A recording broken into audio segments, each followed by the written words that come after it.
નમસ્કાર. કોઈ પણ વ્યક્તિ જે YouTube પર પોતાની ચેનલને ખરેખર સફળ બનાવવા માંગે છે તો આ વિશ્લેષણ એમના માટે છે. આપણે એક્સપર્ટની સલાહ પરથી એકદમ સ્પષ્ટ બ્લ્યુપ્રિન્ટ સમજવાના છીએ જે ગ્રોથની ગેરંટી આપે છે. તો ચાલો શરૂ કરીએ. ચાલો સૌથી પહેલા તો એ સૌથી મોટી ભૂલ વિશે વાત કરીએ જે લગભગ દરેક નવા ક્રિએટર કરે છે. આ છે ને એવી ભૂલ છે જે ચેનલના ગ્રોથને શરૂઆતમાં જ અટકાવી દે છે. અને આને સમજવું એ આખી સ્ટ્રેટેજીનો પાયો છે ખરેખર.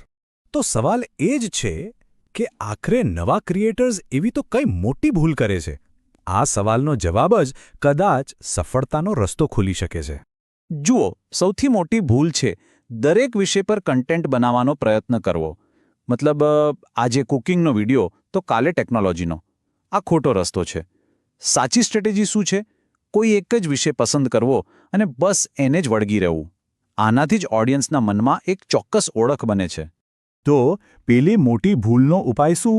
વેલ, ઉપાય છે એકદમ ક્લિયર, એટલે કે સ્પષ્ટ ફોકસ. આપણે શરૂઆતથી જ આપણી ચેનલની ઓળખના 3 મજબૂત પાયા બનાવવા પડશે. તો આ ફોકસ સ્પષ્ટ કેવી રીતે કરવો? બસ આ 3 સિમ્પલ સ્ટેપ્સ છે. પહેલું, કોઈ એક વિષય પસંદ કરો, જેમ કે AI, એજ્યુકેશન કે પછી સ્ટોરીઝ. બીજું, ટાર્ગેટ ઓડિયન્સ કોણ છે એ નક્કી કરો. શું એ સ્ટુડન્ટ્સ છે કે ટેકનોલોજી શીખનારા લોકો? અને ત્રીજું, આ બંનેને જોડીને એક ચોક્કસ ચેનલ ઓળખ બનાવો. દાખલા તરીકે સ્ટુડન્ટ્સ માટે AI ટૂલ્સ. જો કેટલું સ્પષ્ટ અને સરળ છે. ઓકે, તો ચેનલનો ફોકસ તો નક્કી થઈ ગયો. હવે ચાલો વિડીયોના સૌથી અગત્યના ભાગ પર આવીએ. પહેલી છાપ. કેવી રીતે કોઈને ક્લિક કરવા મજબૂર કરવા અને પછી તેમનું ધ્યાન ટકાવી રાખવું. આ નંબર મગજમાં ફિટ કરી લો. 30 સેકન્ડ, બસ આટલો જ સમય. YouTubeનું એલ્ગોરિધમ તમારા વિડીયોની શરૂઆતની માત્ર 30 સેકન્ડ જ જુએ છે અને એના પરથી નક્કી કરે છે કે આ વિડીયોને આગળ વધારવો કે નહીં. વિચાર કરો કેટલો ઓછો સમય છે. અને એટલે જ આવી શરૂઆત તો બિલકુલ નહીં કરવાની. હાય મિત્રો, આ કહેવાથી કોઈનામાં ઉત્સુકતા નથી જ જાગતી. સાચું કહું તો આ સાંભળીને મોટાભાગના લોકો તરત જ વિડીયો બંધ કરી દે છે. એના બદલે આવું કંઈક ટ્રાય કરો. શું AI કોઈની નોકરી છીનવી શકે છે? આ છે એક પાવરફુલ હૂક. એ સીધો જ એક સવાલ પૂછે છે જે જિજ્ઞાસા જગાવે છે. હવે જવાબ જાણવા માટે લોકો વિડીયો જોવાનું ચાલુ રાખશે. હવે વાત કરીએ થંબનેલની. એ આપણા વિડીયોનું પોસ્ટર છે. સારા થંબનેલના નિયમો એકદમ સિમ્પલ છે. પહેલું, ફક્ત 3-4 શબ્દો જ વાપરવા જેથી ફટાફટ વંચાઈ જાય. બીજું, ટેક્સ્ટને બોલ્ડ રાખવાનો અને બેકગ્રાઉન્ડ ડાર્ક જેથી કોન્ટ્રાસ્ટ સારો દેખાય. અને સૌથી જરૂરી, જો શક્ય હોય તો કોઈ લાગણી બતાવતો ચહેરો ઉમેરો. એનાથી એક હ્યુમન કનેક્શન બને છે. થંબનેલ પછી તરત આવે છે ટાઇટલ. ટાઇટલ હંમેશા SEO ફ્રેન્ડલી હોવું જોઈએ. એનો મતલબ કે એમાં કીવર્ડ્સ, કોઈ નંબર, વર્ષ અને થોડી જિજ્ઞાસા જગાવે એવું કંઈક હોવું જોઈએ. જેમ કે સ્ટુડન્ટ્સ માટે ટોપ 5 AI ટૂલ્સ 2026. આવું ટાઇટલ સર્ચમાં આવવાની શક્યતા ખૂબ વધી જાય છે. એક વાત સમજી લો, 1-2 વિડીયો વાયરલ થવાથી ચેનલ ગ્રો નથી થતી. લાંબા ગાળાના ગ્રોથ માટે એક સિસ્ટમ બનાવવી પડે છે. એવી આદતો કેળવવી પડે છે જે સતત ગતિ આપે. અને આ ગ્રોથ સિસ્ટમ એટલે બીજું કંઈ નહીં પણ કન્સિસ્ટન્સી. એક નિયમ બનાવી લો, અઠવાડિયામાં 2 થી 3 વિડીયો, અને એ પણ દર વખતે એક જ સમયે. અને હા, શરૂઆતના 30 દિવસ સુધી તો કોઈ બ્રેક જ નહીં. આનાથી ઓડિયન્સને એક આદત પડશે અને YouTube એલ્ગોરિધમ પણ તમારી મહેનતને ઓળખશે.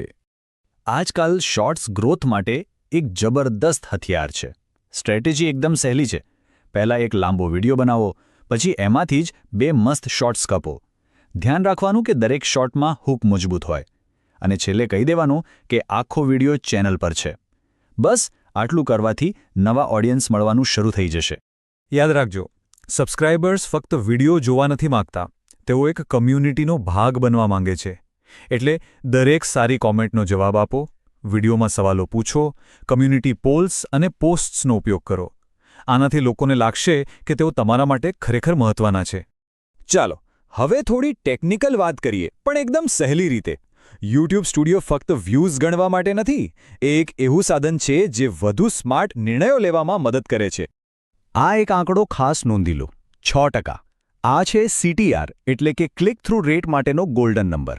આનો મતલબ શું? જો 100માંથી 6 લોકો વિડીયો પર ક્લિક કરે તો સમજવું કે થંબનેલ અને ટાઇટલ બરાબર કામ કરી રહ્યા છે. હંમેશા આનાથી ઉપર રહેવાનો પ્રયત્ન કરવાનો.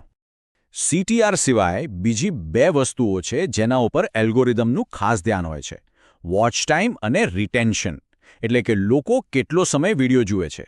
વોચ ટાઈમ વધારવા પર ફોકસ કરો અને ખાસ કરીને પહેલા 30 સેકન્ડમાં લોકોને જકડી રાખો. આ જ બતાવે છે કે વિડિયોમાં દમ છે. સારું, તો આપણે અત્યાર સુધી ઘણી બધી વાતો કરી. હવે સમય છે આ બધી જ બાબતોને એક સરળ અને એકદમ યાદગાર સૂત્રમાં બાંધવાનો. આ છે સફળતાનો ગોલ્ડન ફોર્મ્યુલા. અને આ રહ્યું એ સૂત્ર. વેલ્યુ એટલે કે મૂલ્ય વત્તા કન્સિસ્ટન્સી એટલે કે નિયમિતતા વત્તા પેશન્સ એટલે કે ધીરજ બરાબર સબસ્ક્રાઇબર્સ. બસ આ જ છે. કન્ટેન્ટમાં વેલ્યુ આપો, નિયમિત રહો અને ધીરજ રાખો. સફળતા ચોક્કસ મળશે. આટલું સિમ્પલ અને પાવરફુલ. શું કરવું એ જાણવું જેટલું જરૂરી છે એટલું જ જરૂરી એ જાણવું પણ છે કે શું બિલકુલ નથી કરવું. સબ ફોર સબ જેવી સ્કીમથી દૂર જ રહેજો. ક્યારેય ભૂલથી પણ નકલી સબસ્ક્રાઇબર્સ ન ખરીદતા. અને હા, જેમ આપણે શરૂઆતમાં વાત કરી, કોઈપણ વિષય પર આડેધડ વિડીયો અપલોડ કરવાનું બંધ કરો. આ બધું ચેનલને બરબાદ કરી શકે છે. અને અંતમાં બસ આ એક વાત હંમેશા યાદ રાખજો. સબસ્ક્રાઇબર્સ ક્યારે માંગવાથી નથી મળતા. એમને સારા કન્ટેન્ટ અને નિયમિત અપલોડથી કમાવા પડે છે. કમાવા પર ધ્યાન કેન્દ્રિત કરો, માંગવા પર નહીં. સાચી સફળતાની ચાવી આ જ છે.